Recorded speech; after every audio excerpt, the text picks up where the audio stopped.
But what they're asking for is for federal law enforcement to be sent out of town. Is it wrong? And that no federal laws be enforced. Wrong? Was what happened to Alex Peretti on the street wrong? Was it wrong? Was it wrong? Here's what this really exposes. Scott Jennings isn't there to offer new insight. He's there because he's familiar. From one CNN panel to the next, he plays the same MAGA role, framed as balance, even when the message never changes. Listen closely. This is the tell.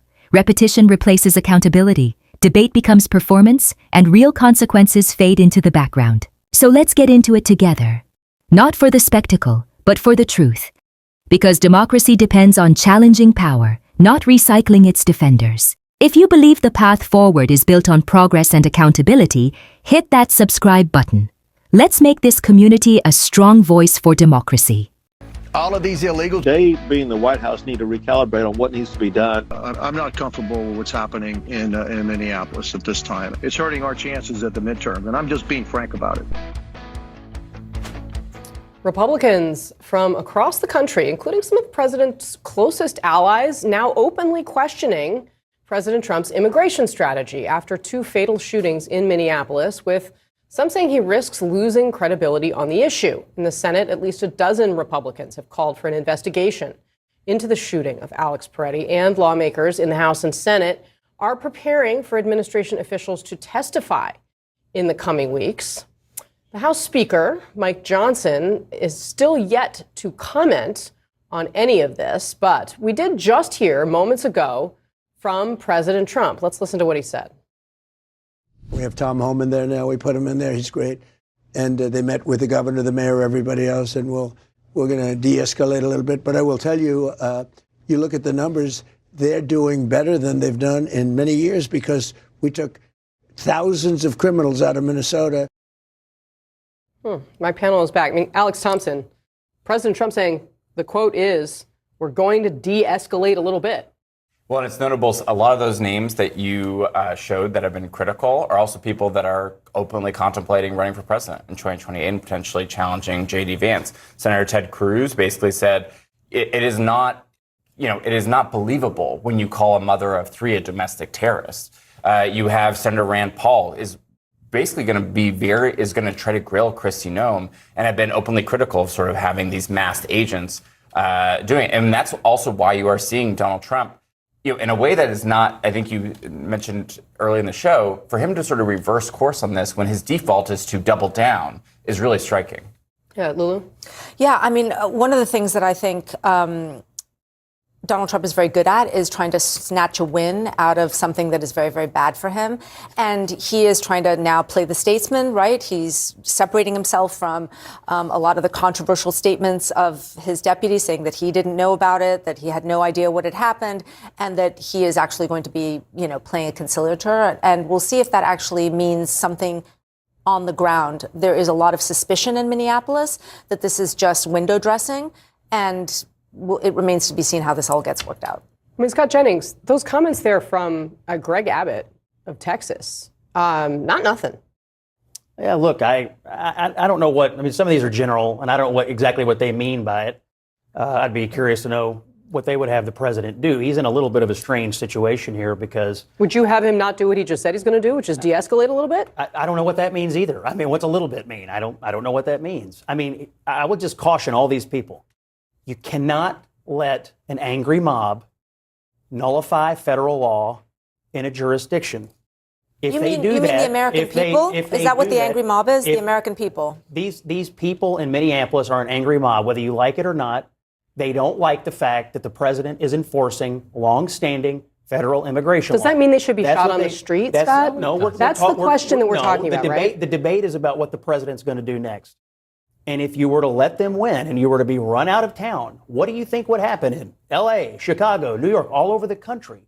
You're either going to choose to enforce the law or you're not. I mean, do I think it's problematic? Of course it's problematic. Okay, was it wrong? Anytime someone how far are you willing to go? Anytime someone dies, it's problematic. But what they're asking for is for federal law enforcement to be sent out of town. Is it wrong? And that no federal laws be enforced. Wrong? Was what happened to Alex Peretti on the street wrong? Was it wrong? Was it wrong? I'm waiting for an investigation, which I fully support. I don't know what the circumstances were. If I there was don't a like seeing Democratic it. president in the White House, would you be able Would to I say want an it was investigation? wrong? Would I want an Of course I would. I don't like that people have died. I don't like this chaos.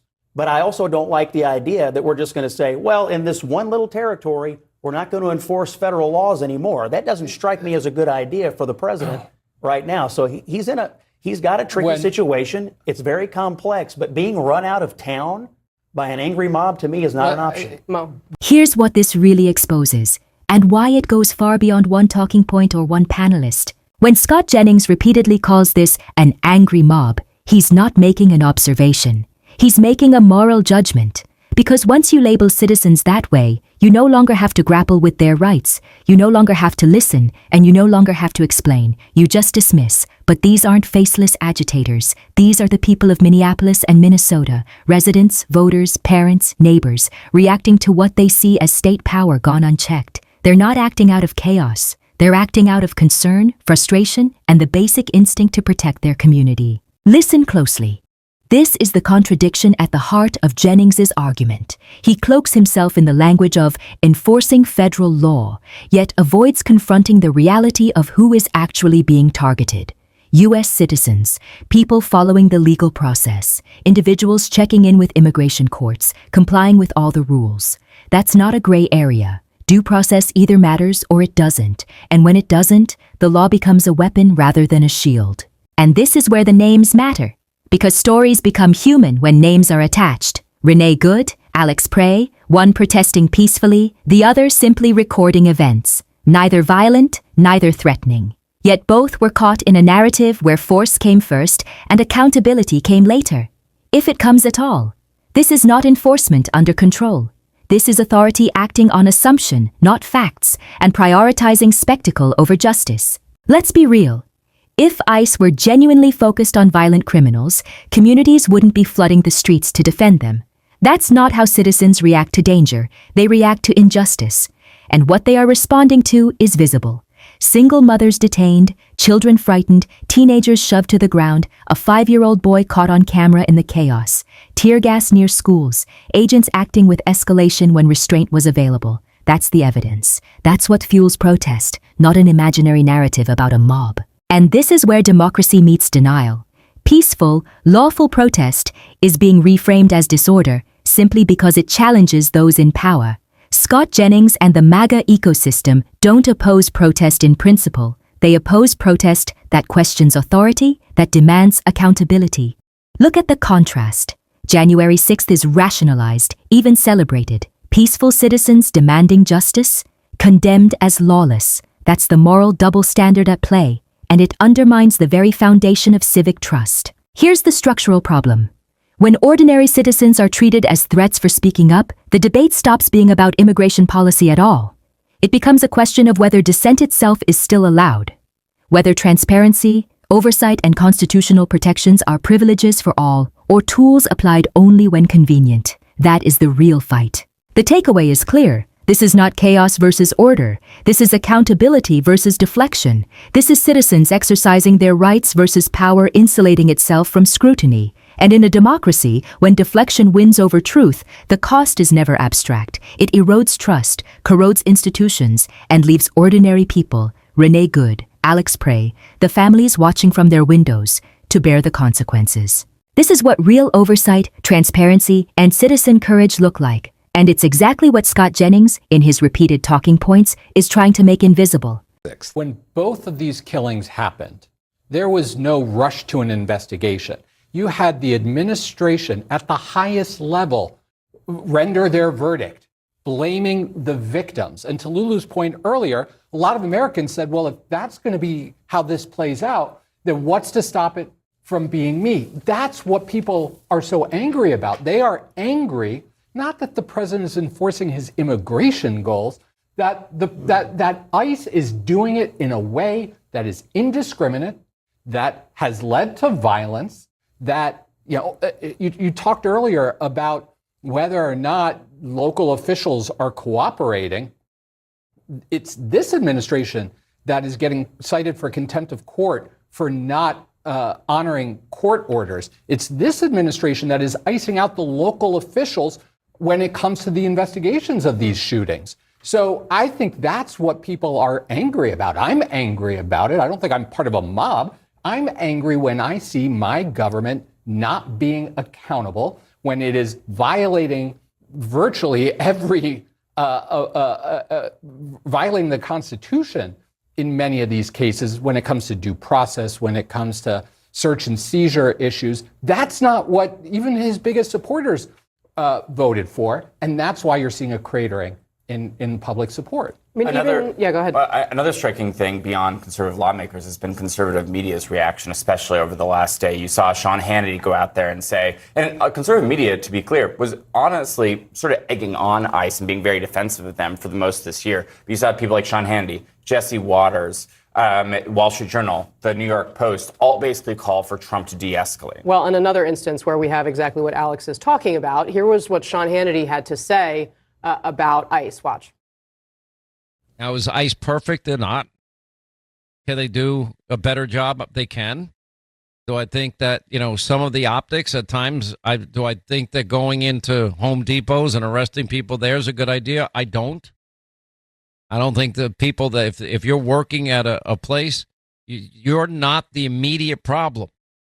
Eventually, we'll have to deal with those people that didn't respect our laws, borders, and sovereignty. There's got to be a program where people get to come forward. I think they should then be given transportation home. They can get a check for, $2,000, and they can apply to come back in the country legally. I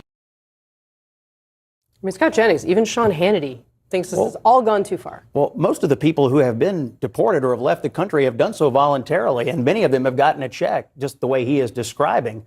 I think a little over 2 million have self-deported, and only 600 and something thousand have gone out. Okay, so then why do we need these people on the street doing what they're doing in Minneapolis? Because they can't get them in the jails. In virtually every other place in America, you have cooperation. You go into the jail, you get an administrative transfer. It takes virtually no people to do that. In Minneapolis, they won't let them in the jails, and they won't let the local police engage if they're under attack as federal law enforcement. So you have to send extra agents to guard the agents that you like send. that. I'm sorry? You think that because there's a policy like that in the jail in Minneapolis, that the agents that did what they did to Alex Peretti were justified? That's the connection that you're making? I did not say that. But I'm telling you that there should be a full investigation, which is exactly what the president said. A full investigation an independent investigation along with local. Do you know what that means? It means that Who's going to do it? Who do you want to do it? Well, shouldn't it be something, as it has always been done, that is either joint, that it is local law enforcement, which, by the way, again, was not led onto the scene after he was killed. They absolutely refused to allow the local police force, which are the ones who are supposed to, in any crime scene, sort of secure the location. They weren't even allowed anywhere near it. So how can anyone trust at this point that there's going to be an independent investigation that people can have faith in if you do not involve the state and local authorities in that investigation? So you don't trust the federal government? I'm not saying I don't trust. I'm saying that there is a lack. I'm saying there is a lack of trust. A Republican.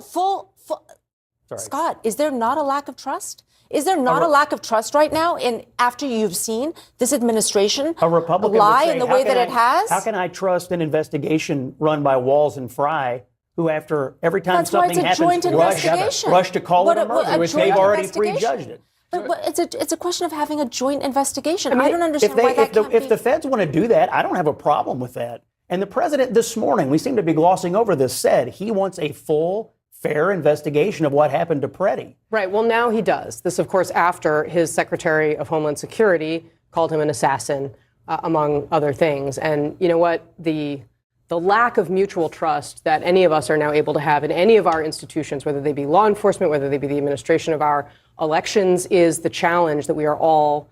It's the challenge of our time. And as you can see at this table, it is a very difficult one to untangle. Ahead here in the arena, Here's where this stops being a TV argument and becomes a referendum on democratic legitimacy. Kasie Hunt names the problem plainly: trust. And Scott Jennings reacts as if that word itself is an accusation. He doesn't bristle at the loss of life. He doesn't linger on the unanswered questions. He bristles at the idea of an independent investigation. And that response is revealing, because in a healthy democracy, accountability isn't threatening. it's stabilizing. Listen closely. This is the psychological tell. Jennings places absolute faith in this administration. In Donald Trump, in J.D. Vance, in Kristi Noem, in Carolina Leavitt, in Stephen Miller. The same political ecosystem that rushed to judgment, labeled victims as terrorists, and offered dramatic justifications before evidence was gathered. And yet he seems genuinely perplexed that the public doesn't share that faith. That disconnect is everything. Because trust in democratic institutions isn't about personal allegiance, it's about process. And process collapses the moment leaders decide outcomes before investigations begin. When conclusions come first, every review that follows feels compromised. Not because people are cynical, but because they're paying attention. This is why the constant fallback to the prison argument matters. Scott Jennings repeats it like a mantra. If there were real criminals, local authorities would turn them over, but repetition isn't proof. If someone is charged with serious, violent crimes, there is no credible evidence that Minneapolis or the state of Minnesota would refuse lawful cooperation.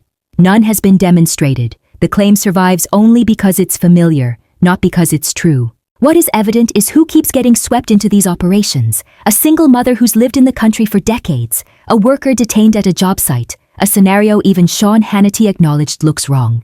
People whose only violation is administrative, not violent, not criminal in the way the word is being sold to the public. Blurring that line isn't about safety, it's about narrative convenience. And this is where the structural damage happens. When officials demand unquestioning trust while resisting transparency, skepticism becomes rational, not partisan.